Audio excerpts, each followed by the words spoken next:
Oke, pada sesi pertama ini yang akan kita diskusikan adalah mengenai penanggulangan ancaman cyber. Nah, ini adalah salah satu tematik spesifik dari mata kuliah Information System Audit dan Control. Yang ini nanti kita akan mencoba melihat bagaimana konsep kemudian standar prosedur di Information System Audit itu dipakai dalam suatu penanggulangan ancaman cyber secara general.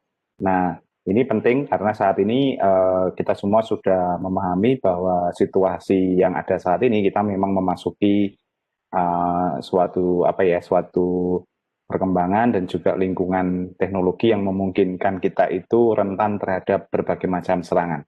Dalam kacamata Information System Audit, kalau agak lebih progresif atau ofensif gitu ya kalau bahasa saya, lebih kita stylenya bukan yang tanda kutip menunggu atau bagaimana, tetapi lebih ke arah kita mencoba aktif untuk mengantisipasi serangan di masa depan. Nah, itu kita biasanya akan mencoba menyusun strategi yang proaktif agar kita tidak kecolongan ketika serangan cyber itu muncul. Sehingga kita butuh suatu mekanisme yang cepat dan tepat begitu untuk menanggulangi ancaman-ancaman cyber tersebut.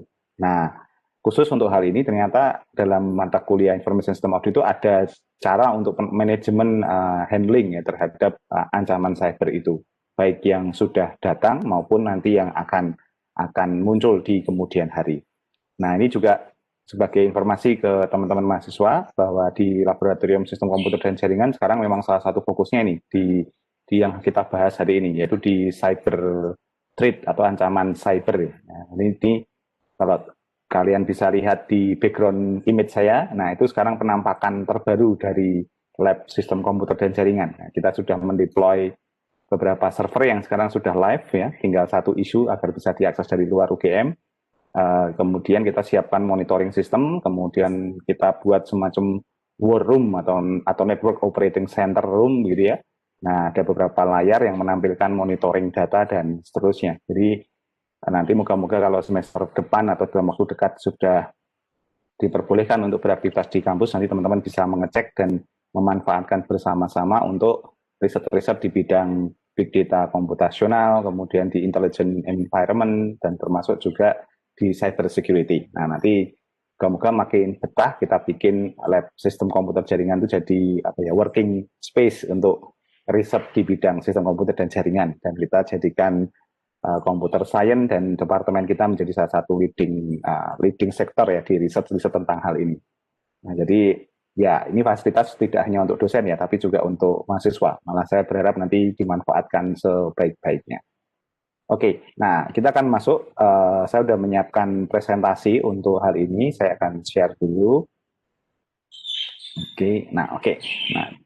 Nah, kita akan membahas secara spesifik bagaimana ancaman cyber itu kemudian istilahnya direspon untuk kemudian jadi suatu mekanisme untuk kita merespon bagaimana cara kita merespon ketika terjadi semacam serangan-serangan tertentu di dunia cyber ya. Tapi tidak selalu serangan, tapi juga gangguan dalam bentuk apapun. Oke, nah mungkin kondisinya kita mulai dari ini. Ya, jadi mungkin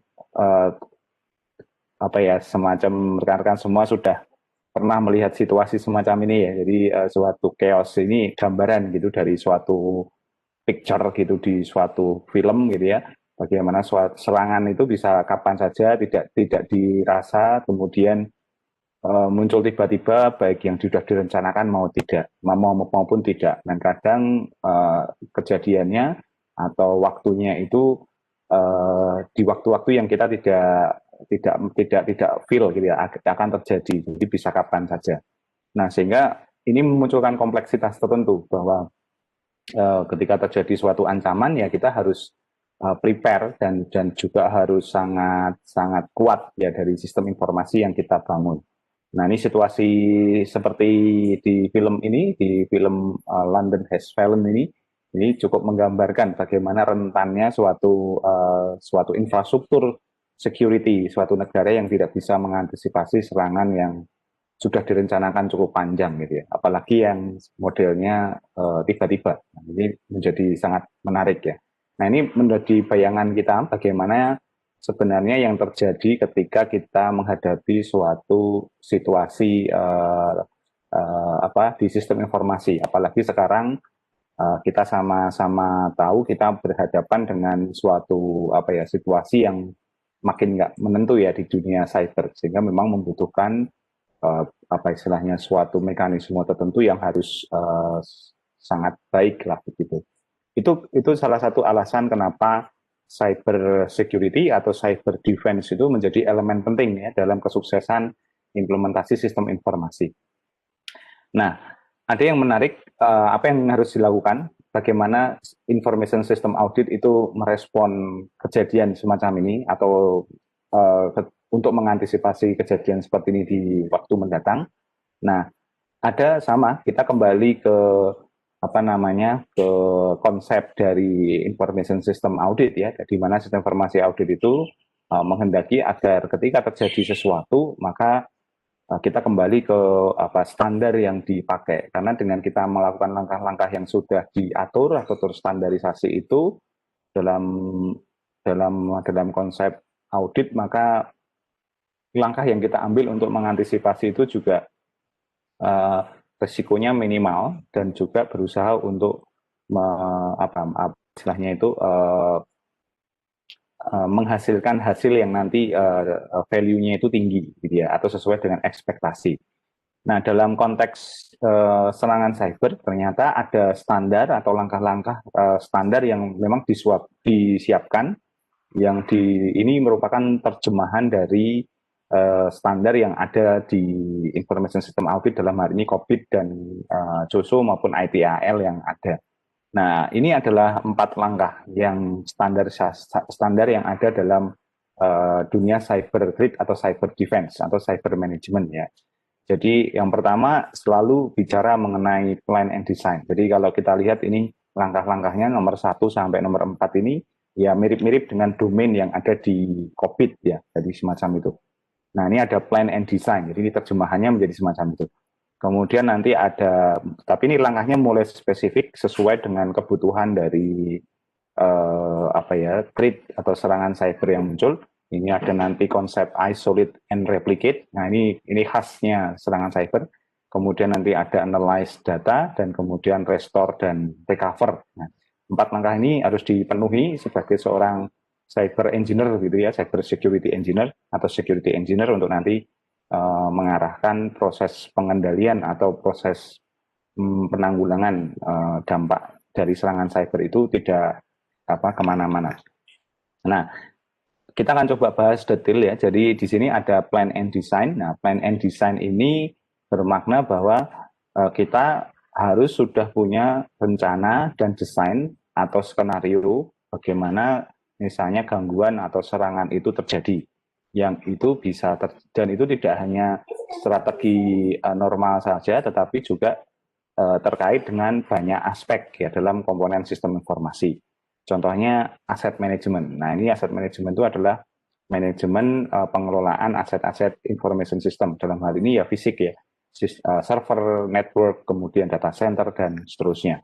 Karena sering terjadi yang dinamakan serangan cyber itu masih serangan yang sifatnya tradisional ya, jadi pencurian peralatan sistem informasi itu masih sangat lazim. Jadi sering terjadi misalnya layanan cyber di suatu lokasi itu take down, tapi ternyata take down-nya karena memang peralatan WiFi atau switch manageable yang ada di satu tempat itu dicuri, misalnya gitu. Nah, itu bisa terjadi. Nah, kita harus punya mekanisme bagaimana aset manajemen ini bisa istilahnya itu bisa di track gitu ya. Dan dalam dunia sistem informasi mungkin kayak semacam sistem informasi inventory begitu, itu menjadi sangat penting ya. Semua peralatan yang terhubung dengan jaringan komputer yaitu terregister begitu ya. Kemudian MAC address-nya terekam sehingga nanti kita bisa mengetahui mana peralatan yang sedang down atau ter-take down atau situasinya tidak bisa bekerja dengan normal.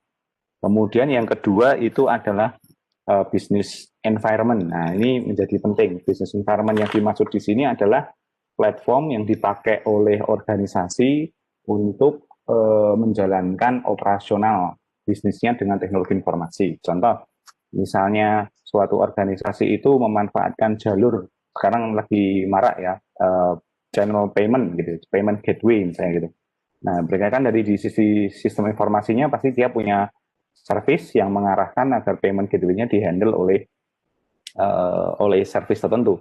Nah, maka service itulah yang disebut sebagai business environment. Nah, itu juga harus nanti diamankan dalam konteks ini agar tidak terjadi kegagalan proses bisnis.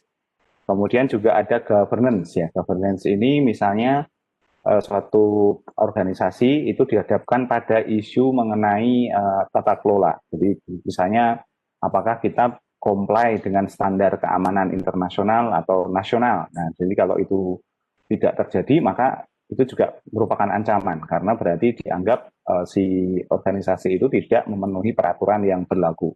Nah, contohnya sekarang kita ada di Indonesia ada Undang-Undang ITE, kalau di internasional ada ITU standar. Nah, itu juga harus dipenuhi oleh banyak perusahaan. Nah, kalau dia memang benar-benar harus apa istilahnya itu harus comply. Nah, jadi compliance pun itu bisa menjadi threat ya, ancaman terhadap hal itu. Simpel saja penerapannya, misalnya kalau kita mengakses website, kemudian sertifikat SSL-nya ternyata expire, maka browser otomatis akan menyatakan bahwa website itu tidak secure kan begitu. Nah, ini salah satu contoh real ya, bagaimana governance itu menjadi penting. Nah, mungkin kalau kita yang udah tahu ya kita skip ya, kita tinggal akses ke yang lain. Tapi kalau yang agak ketat, maka biasanya sistem itu dianggap tidak trusted, sehingga ya akan dihindari untuk diakses atau digunakan. Nah, ini menjadi sangat sangat berbahaya nanti semacam itu, sehingga otomatis kan aksesibilitas ke sumber daya itu menjadi lemah ya, tidak bisa. Nah, kemudian nanti ada juga risk assessment. Nah, ini mirip dengan yang poin pembahasan awal dulu tentang resiko information system audit ya. Itu ada risiko yang melekat ya, embedded gitu. Kemudian ada control risk dan juga ada inherent, ada apa namanya? Ada recovery risk. Jadi ini juga menjadi penting untuk dilihat.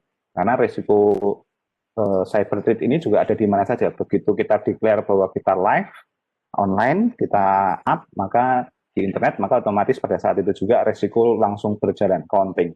Nah, di beberapa perusahaan yang sangat rigid dengan resiko, maka dia akan punya kayak semacam dashboard ya, dashboard resiko ancaman yang dia hadapi saat ini. Jadi seperti kayak kita di Universitas Gadjah Mada itu mungkin kita bisa menghitung ya berapa banyak serangan dalam satu hari ke server-server kita dari si master, dari Elok atau yang lain, itu selalu ada. Dan itu menjadi kita counting, kita scoring sehingga kita bisa melihat, mengindeks gitu ya, apakah indeks resikonya makin bagus atau makin berbahaya. Nah, kemudian ada risk management strategy. Nah, ini juga menjadi menarik karena nanti harus ada strategi mitigasi ya. Strategi mitigasi itu berarti strategi yang mensimulasikan berbagai macam kondisi yang mungkin terjadi, dari yang paling normal misalnya gitu sampai yang ekstrim gitu. Jadi kalau misalnya terjadi hal-hal yang tidak diinginkan, kita sudah ready dengan beberapa treatment ya. Kemudian nanti harus ada supply chain. Supply chain ini maksudnya adalah rantai pasok. Ketika terjadi resiko, kita sudah punya jalur-jalur untuk melakukan mitigasi ya. Kalau dalam bahasa bencana ya evakuasinya udah clear ya. Dari mana kita misalnya kalau nanti ada satu alat yang take down, maka bagaimana cara kita menggantinya dengan cepat gitu ya, sehingga lifetime fasilitas sistem informasi kita itu menjadi handal gitu ya, tidak terkendala karena situasi tertentu. Nah, ini menjadi poin penting ya. Jadi dari plan and design ini berarti ada 1, 2, 3, 4, 5, 6, 7 standar yang harus, atau prosedur yang harus dipenuhi. Nah, maka kalau misalnya kita membuat organisasi itu mempunyai fasilitas data center atau mungkin layanan berbasis internet gitu ya, yang skalanya untuk mengurusi bisnis prosesnya, maka otomatis plan and design ini harus dipenuhi begitu ya. Jadi kalau kita punya, maka otomatis bukan memperkecil resiko ya, menurut saya tidak memperkecil resiko, tapi menyiapkan kita lebih siap dengan resiko yang nanti muncul gitu ya. Nah, ini penting sekali. Memang benar di information system audit itu memang fokusnya adalah bagaimana organisasi itu benar-benar punya plan and design ya untuk berbagai macam skenario yang mungkin muncul begitu. Oke. Nah, ini adalah poin pertama. Saya akan stop dulu.